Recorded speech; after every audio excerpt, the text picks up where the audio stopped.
Hi everyone, this is Hana. Welcome to Hana's Island. BTS is back.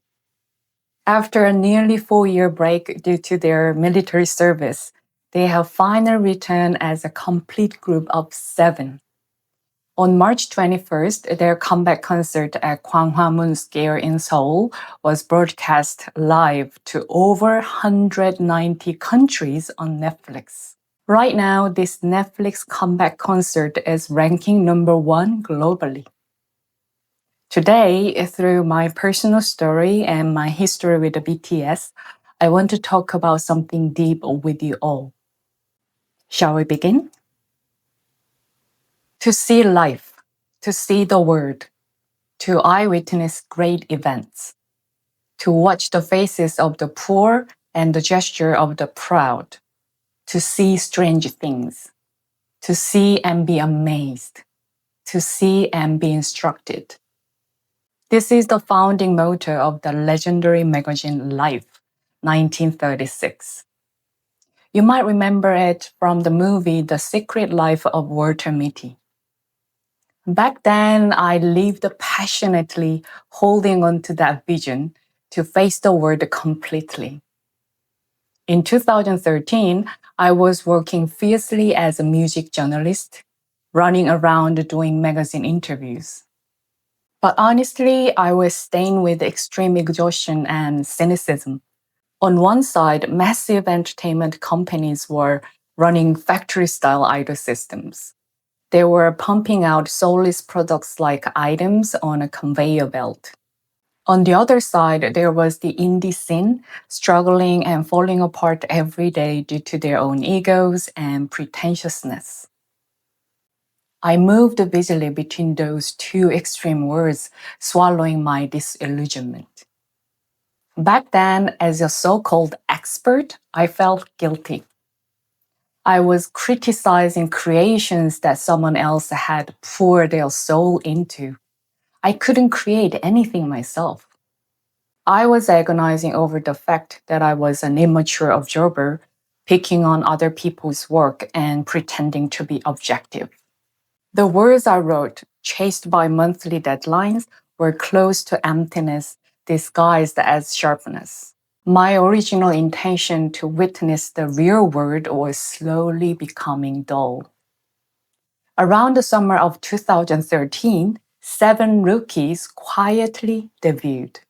They were ignored by the giant agency SM, YG, and JYP, who ruled the idol scene like a fortress. They were also mocked by the territorial indie hip-hop scene in South Korea. They received completely disrespect from both sides. They were bold boys who claimed they would show the raw message of hip-hop through the commercial format of an idol group. Their name was Bangtan Sonyeondan. Actually, they didn't even have the name BTS back then. In English, Bangtan Sonyeondan meant something like bulletproof boys.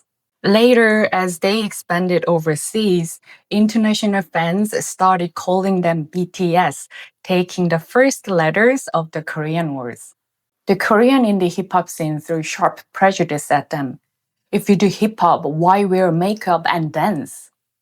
The idol scene treated them coldly because they didn't have a giant company backing them. But despite all that, their music gave me a fresh shock. My heart was beating for the first time in a while. They knew exactly who they were, and I thought they were the real deal, writing lyrics about the anger of teenagers crushed by the standards of the older generations. Especially Jimin, his unique dance lines on stage and the way he put emotion into every single fingertips. That gave me the absolute conviction to interview them. My editor-in-chief was very doubtful. Bangtan what? What kind of name is that? I remember struggling to persuade him.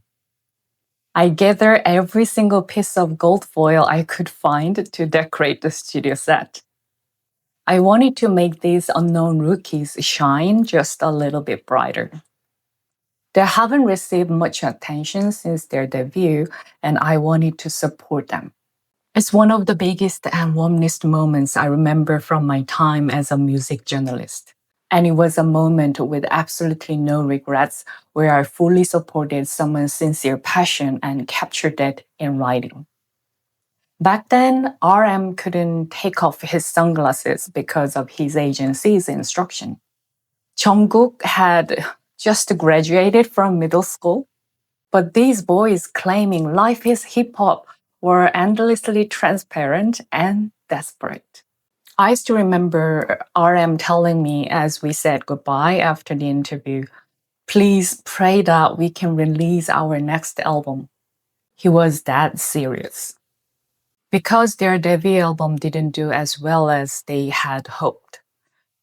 Jin was in charge of the kitchen, J-Hope was in charge of the bedroom. All 7 members slept in one tiny room, listening to each other talk in their sleep, enduring and surviving together. That pitiful yet swim dome life was the desperate human side hidden behind their intense stage presence. A few years later, I left the fierce life of Seoul behind. I was carving out a new life as a scuba dive instructor in unfamiliar foreign seas.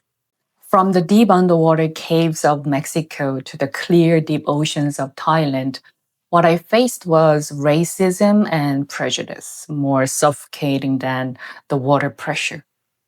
The dive center I worked at were full of white European instructors. I was the only Asian female instructor there.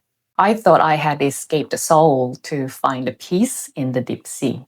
But there, the arrogant and violent default settings of a white dominated Western society were firmly in place. Some European family would come to Asia, to Thailand on vacation, but when they saw me, a randomly assigned instructor, they would look me up and down. They would go straight to the manager and ask for a white instructor instead, saying they felt anxious with an Asian. They made this rude request so casually, as if it was completely natural. It was quite a shock at first. One European student even joked to my face, giggling with others. Oh, I have never ever learned anything from an Asian in my entire life. Even though I held the highest instructor certification, a PADI master instructor and technical diver and cave diver, in the world they were born into, I was just a small, unreliable Asian woman. Unless I was reborn as a white person, there was nothing I could do. White Westerns live with the default privilege of not needing to explain themselves. Their white skin naturally proves their qualifications. But for me, as Asian woman, I had to carry the heavy weight of suspicion and prejudice. I had to put on scuba tank, go underwater, and prove my skills right in front of their eyes just to be accepted. Facing the violent prejudice and discrimination, I realized something painfully clearly. Oh, if I stay quiet in this situation, these people will really treat me like a joke. The Korean humility and consideration for others that I learned as virtue where I grew up, I realized that they were completely useless here. In this rough sea of Westerners, they only worked as a weakness. In fact, many people took advantage of it. To survive, I had to keep my chin up constantly. Sometimes I had to be fiercely arrogant, showing off my skills and becoming a wild animal myself.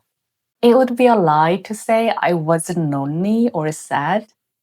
Thankfully, some white colleagues at the center defended me. They would actively persuade the guests, saying, I guarantee she is a great instructor. You can trust her. I appreciated their good intentions, but on the other hand, it felt bitter. I needed a white man's extra explanation or solid letter of guarantee just to be recognized as a true professional. Every morning, I had to smile and step onto a stage to prove my worth. That life brought a terrible exhaustion that ate away at my soul every single moment, heavier than the pressure of the deep sea.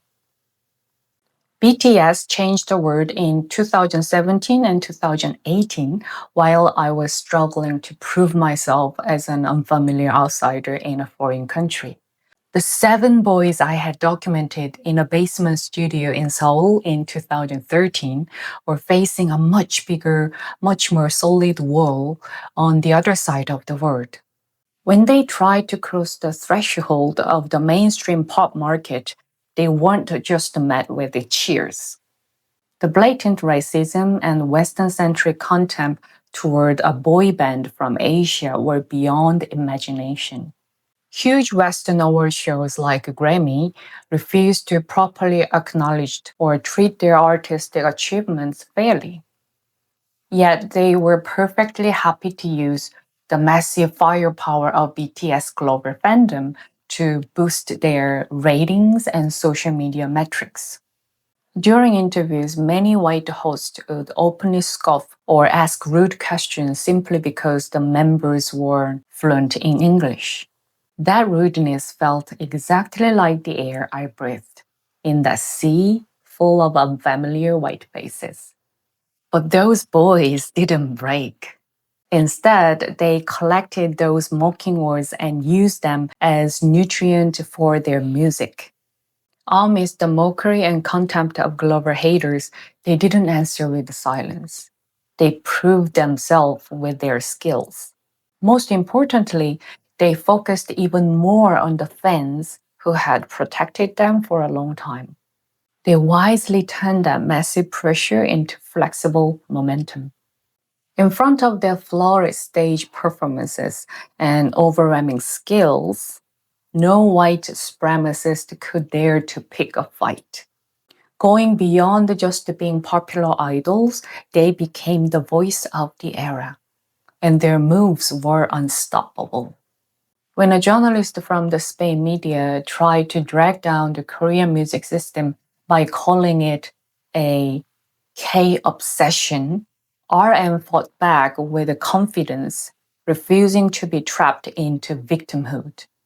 He acknowledged the nation's past incompetence during the 35 years of a brutal Japanese occupation and forced labor, but he responded elegantly and sharply.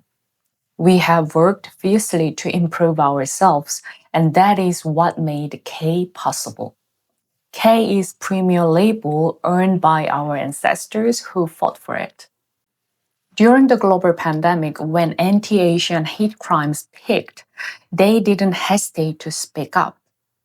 They delivered the voices of the younger generation to the world through a UN speech.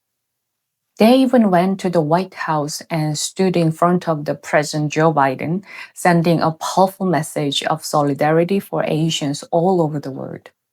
Their narrative and my trajectory crossed in a foreign land.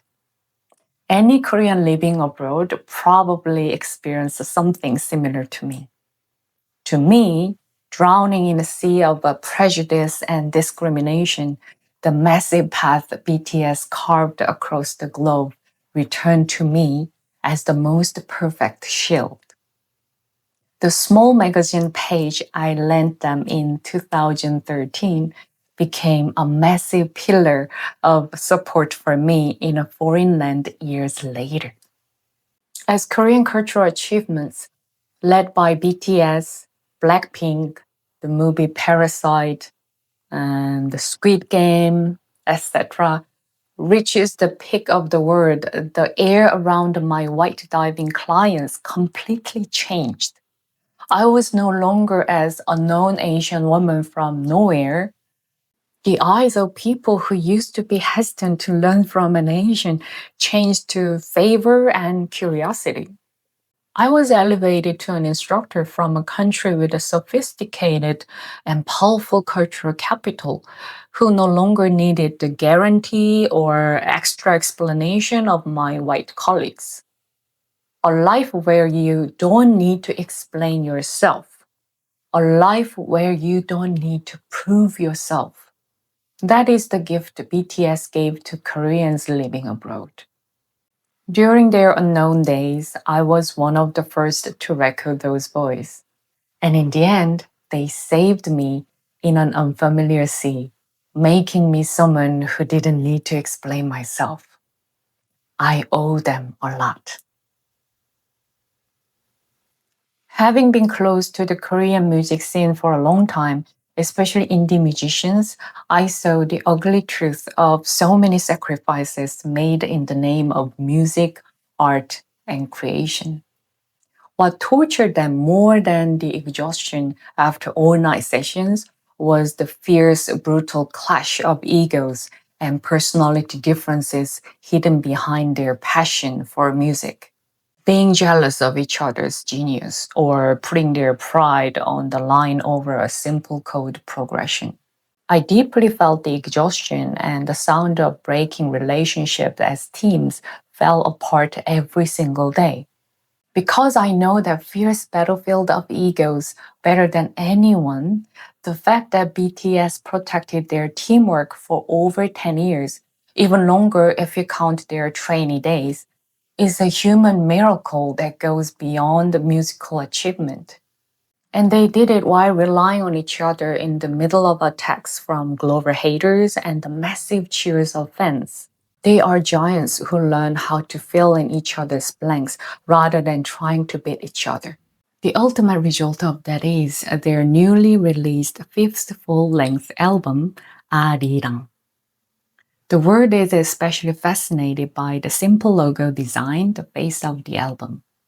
This red logo, shaped after the Korean consonants of Arirang, 이응, 리을, 리을, perfectly translate the principle of 역, 이칭, the essence of Eastern philosophy, into a visual form. They cleverly focus the shape of kon means heaven and 리 means fire, two of the fire trigrams from the Korean flag into the strokes. It carries a philosophical message of infinite creativity and burning life force. Furthermore, this cosmic order expanded into media art at the Gwanghwamun comeback concert, visualizing all four trigrams across the stages. It proves their deepened thinking that all things constantly change yet achieve ultimate harmony. It's a logo that condenses their will to embrace the world with the aesthetics of curves, not straight lines, and to never let their light go out even in the darkness. Most Western critics and media outlets gave high scores to BTS Arirang. Rolling Stone UK in particular gave it a rare 5 out of 5 stars, praising the album's massive scale and perfection. Praised as the highest level of artistic achievement pop music can reach, the structure of this album is precise and sublime.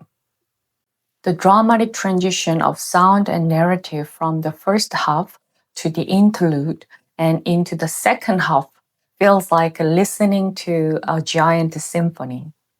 You can feel the intricate details of sound in Body to Body, where they collaborated with Ryan Tedder to combine modern sounds with traditional Korean drums and gongs. And in Hooligan, forced with global masters like El Gincho and Mike Will made it.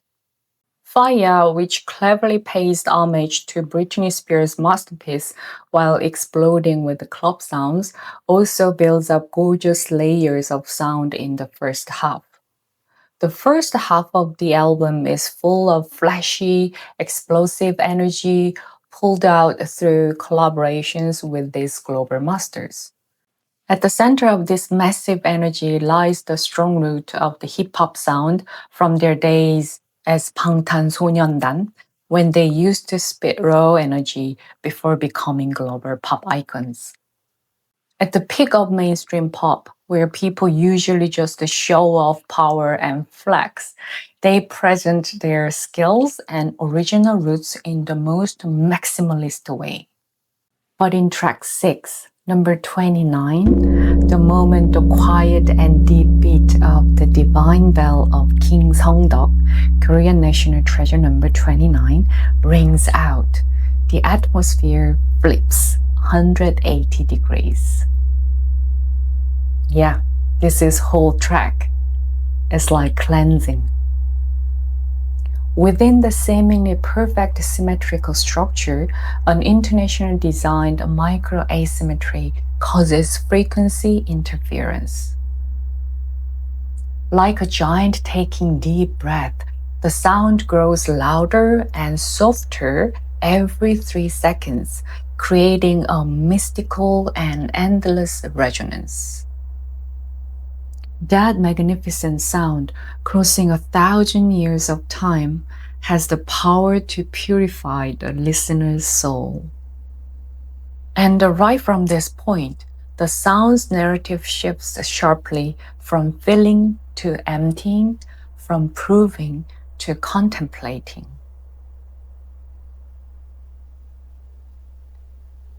The sound of this divine bell acts as the spiritual spine of the album, and a massive sound gate connecting the past and the present, and east and the west. Entering the second half, the sound becomes much lighter and more transparent.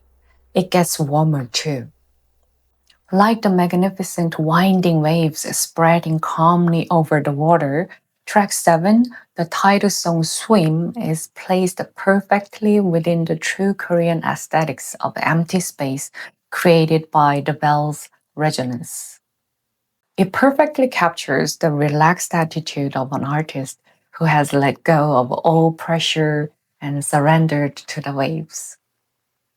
Then track 8, Merry-Go-Round, featuring Kevin Parker of Tame Impala, who is my favorite band, gently wraps around you with its nostalgic synth-pop sound, continuing the contemplative and dreamy vibe unique to the second half.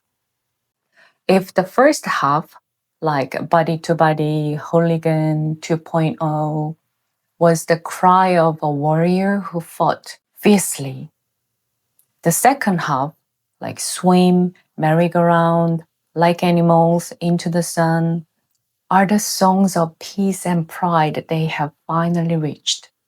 Without a single track to throw away, this tightly woven track list is the total sum of the musical depth BTS has built up exploring this world for over 10 years. To those unfamiliar with the Korean culture or history, Arirang might just sound like a Korean folk song with a sad melody. But to Koreans, Arirang is a heavy presence much more than just a song. With no clear origin or single composer, it has been passed down by word of mouth among the common people for hundreds of years. It is not set in a single, standardized format. Depending on the climate and the lives of the people in each region, like Cheongseon, Jindo, and Miryang, it has branched out into dozens of types and thousands of modified lyrics and melodies. It is a living organism that constantly changes its form. Especially during the painful history of the Japanese occupation, Arirang was a song of resistance to soothe the sorrow and anger of losing our country, and a hymn of solidarity that tied the scattered nation together. Because it has enough empty space for anyone to make up lyrics about their own life and sorrows, Arirang holds not only Han, the unique Korean sorrow, but also the tough resilience to overcome hardships, just like crossing over a hill. This is my favorite version of Arirang. 아리랑 아리랑 아라리요 아리랑 고개를 넘어간다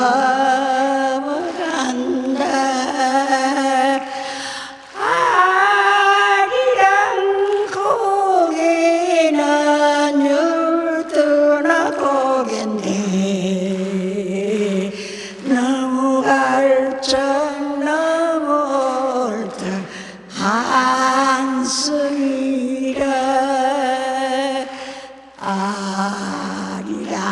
아리랑 아라리요 아리랑 고개로 넘어간다.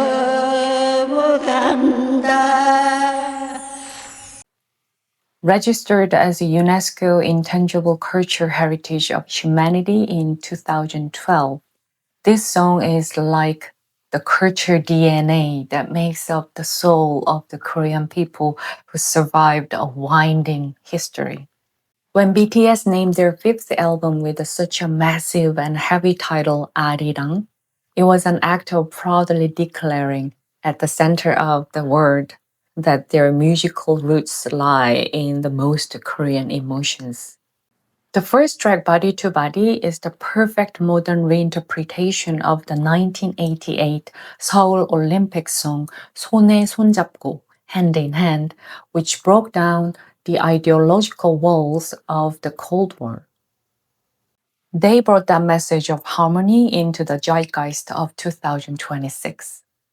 At the heart of this song, which asks us to physically and emotionally unite again beyond the borders and races in our fragmented modern society, beats the finely sampled sound of traditional Korean instruments and the melody of Arirang. These traditional sounds are never consumed as exotic decorations. They act as the most dynamic engine driving the modern rhythm. In conclusion, BTS took Arirang, which was stuck in past sorrow and historical scars, and turned it into an Arirang of overwhelming joy and solidarity that people all over the world sing along to in their own languages. They created the new hand in hand for this era. This heavy pride continues right into the rap parts. Especially in the track Aliens, RM raps, Pardon 김구 선생님, Sir, tell me how you feel. I talked about Kim-gu's essay in my last video, right? So I was really surprised when RM mentioned him in the lyrics. What a crazy coincidence. This witty and weighty question acts like a manifesto. It announces to the world the overwhelming status of Korea today as a cultural powerhouse, proving that the desperate wish of Kim-gu, who longed only for the power of high culture, has finally become reality. Asking if the earnest wish of dreaming of a beautiful cultural nation in the past has been fulfilled through BTS, who now wield the most powerful influence in the world. This line goes beyond simple confidence. It shows their dignified attitude as artists representing the nation. The pride is woven throughout the rap lyrics by proudly revealing unique Korean culture and emotions. From the lifestyle culture of having to take off your shoes indoors, to the traditional music rhythm 중머리, and the order of the Korean alphabet from Hana to Ha, A to Z. Elements showing their roots are deeply embedded throughout the lyrics. They even mention the four-character idiom 흉직대길, means bad luck turns into great fortune, showing their positive attitude of using hardships as stepping stones for growth. This deeply aligns with the narrative of BTS themselves, overcoming the unfamiliar times when they were treated as outsiders or aliens in the Western-centric mainstream music market. Moving past the past, where they were treated weirdly for being different from the mainstream, they declare that they are now the main characters of a massive stadium that everyone envies and the whole world gathers in. They are savoring the achievement of turning past hardships into positive power. In this process, their narrative that hilariously flips the prejudice about Asian appearances as a huge thrill to the song. They use the biased Western view that Asians have small eyes against them, saying, "You guys with the big eyes are the ones opening them wide in shock, asking if our unstoppable success is real." Fighting against the prejudiced gauges that used to look at them strangely, overcoming the differences in language and culture, and surprising the world purely with their skills. This song itself is the most thrilling and exhilarating declaration of victory. Before, Korean language was a secret sanctuary to protect. For BTS, it has already become the most powerful cultural territory that the whole world sings together. Countless foreign friends all over the world tell me they started learning Korean language because of BTS. There are voices of criticism and disappointment within Korea too, asking why there aren't more Korean lyrics when the album is called Arirang. BTS albums are always criticized by a different group of people, either for having too much Korean or too much English. But the fierce choices they made until they reached the top of Billboard and had their songs echo across the world, that was a clever fight to make our culture the world's default. This Arirang album doesn't seem tied down by language or format. Instead, it embraces the virtue of moderation, capturing the Korean color not too much and not too little. The traditional sampling in the first track, Body to Body, the witty combination of Korean and English rap in Aliens, inserting the resonance of the divine bell of King Songdeok in number 29, and placing the most relaxed title track, Swim, right after it. I think all of this is the result of that brilliant tuning. Amidst the mixed gauges of the whole world, they always focus on their inner voices over the noise, finding their own solid balance. Releasing their fifth full-length album ahead of massive 82-show world tour, BTS must have faced thousands of flashy choices, holding themselves together so they wouldn't be consumed by the crushing pressures of meeting the world's expectations. And they didn't just choose to flex their cultural power and show off their strength. They chose the path of emptying themselves again, revealing the empty space. They chose to let go of the tension, flowing flexibly like water. Isn't this the true Korean beauty of empty space? Their performance at the Gwanghwamun comeback concert on March 21st was overwhelming in many ways. Making the 4-year gap feel like nothing, the energy and stage presence created by the 7 members has become deeper and more solid. Even under the massive pressure of being broadcast live on Netflix to over 190 countries, they pulled off intense choreography and proved their flawless live vocal skills without a hint of shakiness. Most importantly, the fact that stage for this massive return was Gwanghwamun Square holds huge significance. To Koreans, Gwanghwamun Square is political sanctuary where we held up candles with our desire for democracy. It is a historical and social symbol itself, having endured the joy and sorrows of the nation.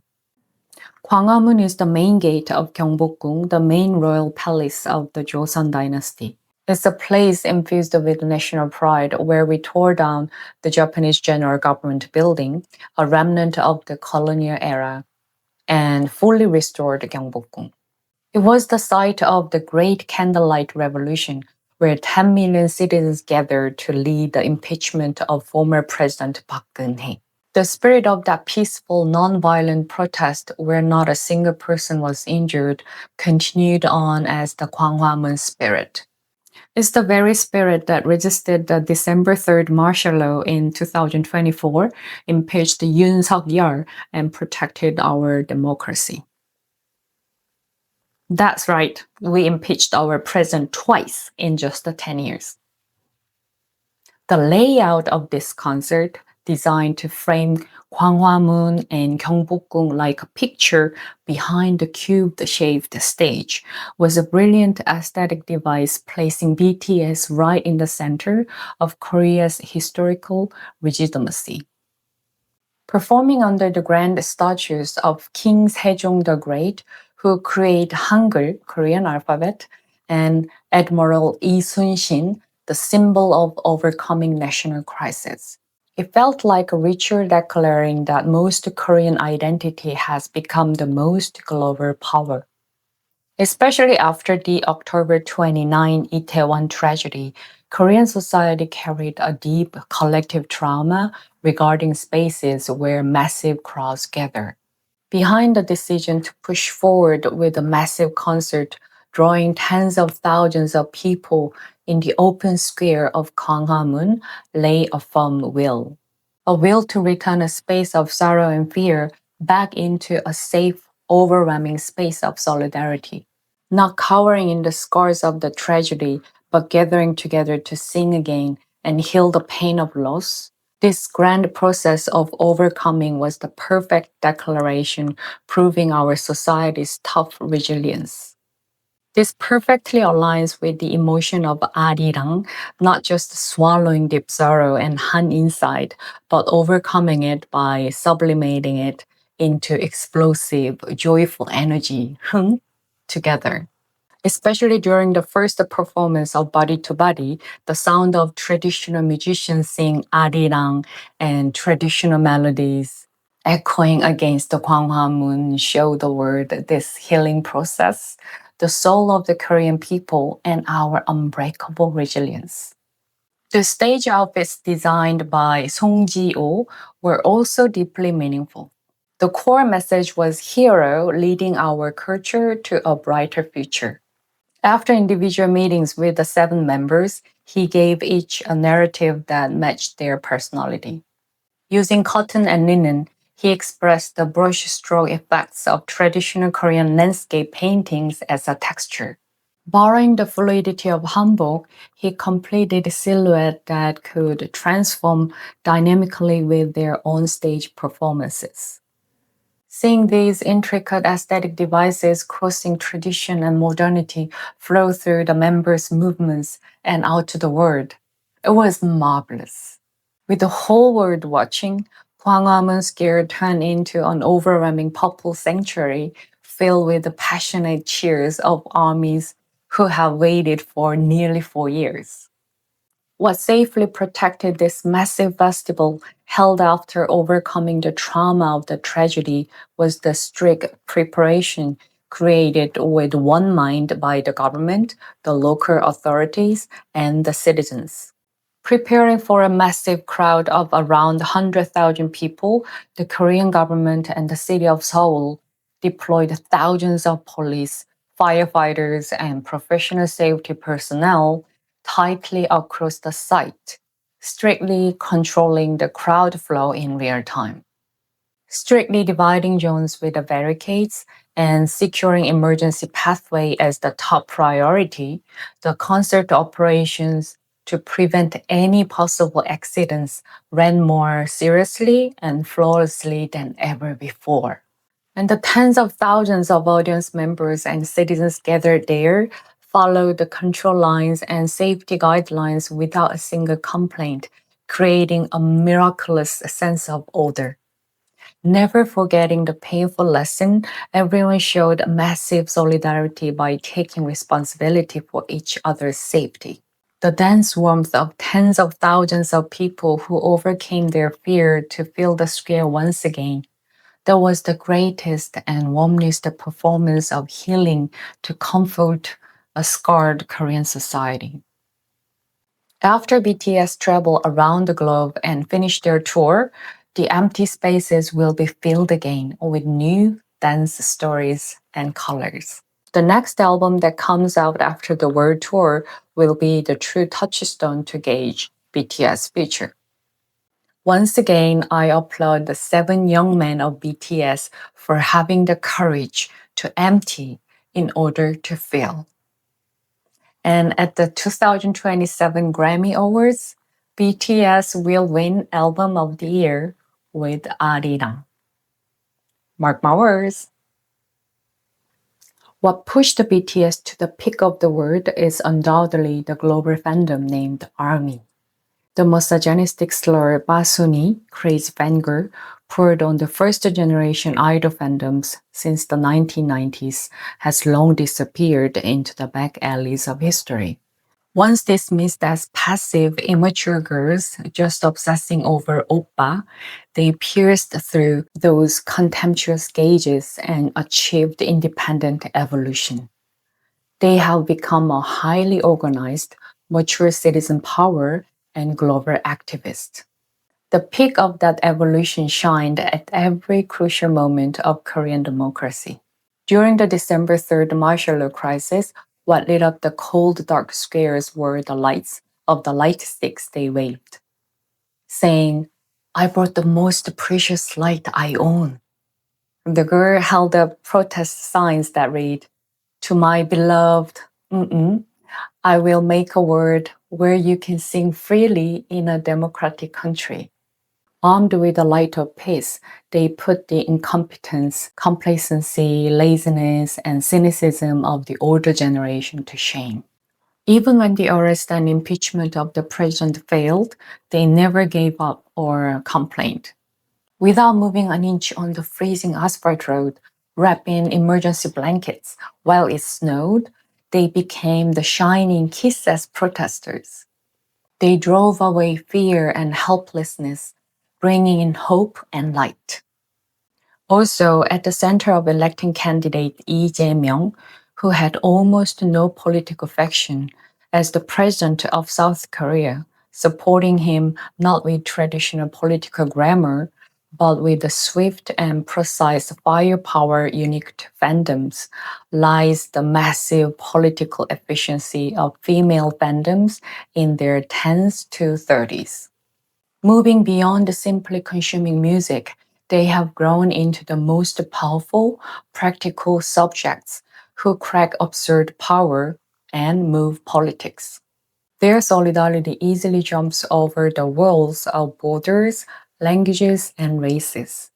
During the US presidential election, they wiped out the tickets for a Trump rally and staged a massive no-show protest, leaving the arena completely empty.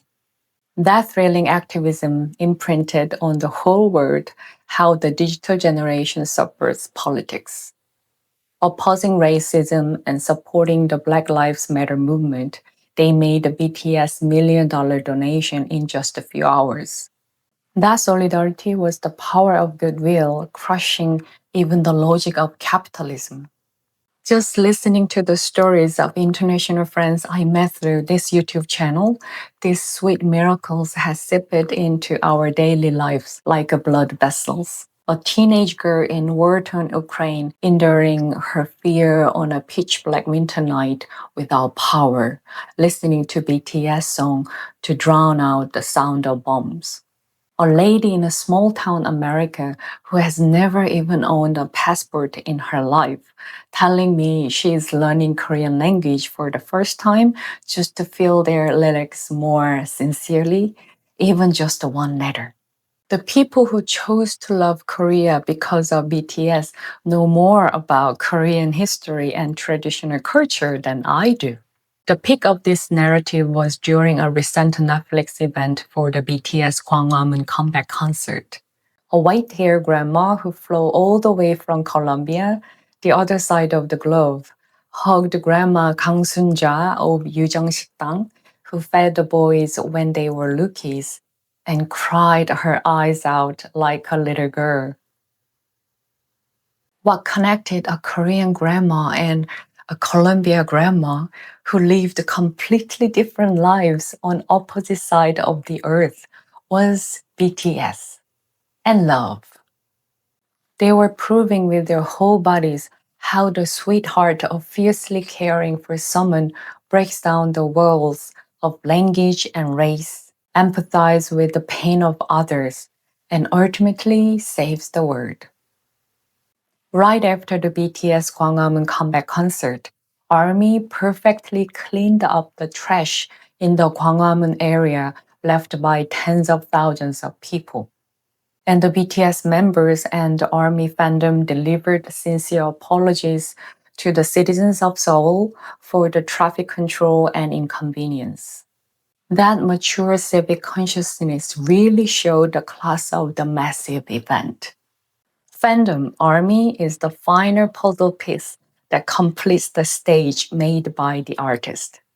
They are a living citizen power practicing a mature sense of community. Knowing that other people's daily lives are just as precious as their favorites, they are practicing the most evolved form of humanity. Life really feels too short just to passionately say we love the things we love. Acting objective, acting sharp, thinly criticizing and dismantling other people's creations. I have completely let go of that arrogant obsession from my past. I found that it's much more valuable to spend the time and energy meant for criticism for the sake of criticism on cherishing and praising good and beautiful things. Even in the noise of global praise, criticism, and hatred, BTS never lost their center and silently built their own touchstone. Now, I just want to praise and enjoy BTS journey with all my heart. Overcoming massive pressure and burden that I can't even imagine, just standing on stage together again as seven. For that alone, BTS deserves a round of applause. And I witness it every single day. Those sweethearts that fiercely love and support someone come together and ultimately save the dry daily lives of outsiders and strangers like me. They are slowly changing this rough, cold world into a warmer place. Being a devoted fan saves the world. Sweetness and love win. Who do you love right now? This has been Hana's Island. If my video resonates with you, please support the channel with a like and subscribe. And let's meet right here again next time. Until then, stay comfortable on your own latitude. Welcome to Hana's Island. You're safe here now. Take care. Bye.